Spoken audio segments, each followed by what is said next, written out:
Hey guys, so after so much wait, actually after years of wait, the in-display fingerprint scanner is finally here. We were fighting about who will do it, is it Samsung, is it Apple, and who in their right minds would have thought that Vivo, a Chinese manufacturer who sells crappy phones in India, will introduce the world's first in-display fingerprint scanner. They showed fingerprint scanner yesterday at CES. It works quite nicely.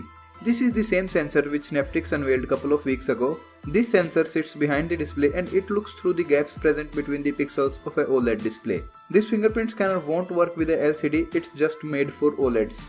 Well, if you had some doubts about is it the ultrasonic fingerprint scanner which Qualcomm is working on, so it's not that. That fingerprint scanner is yet to be announced.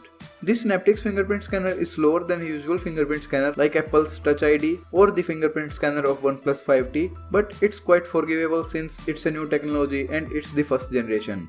This fingerprint scanner is completely invisible and out of your way, so it won't disturb your user experience with the display. The fingerprint scanner just comes to life when you need it for unlocking or for mobile payments. Well guys, I just discovered that you can actually see the in-display fingerprint scanner if you see the display from a particular angle, but it won't affect your usage. There's a software-based animation which will guide you where the fingerprint scanner is, and developers can change this animation as per their interest. Vivo didn't said anything about the price or availability, and they haven't even decided the name for the phone. But if anything comes up, I will let you guys know.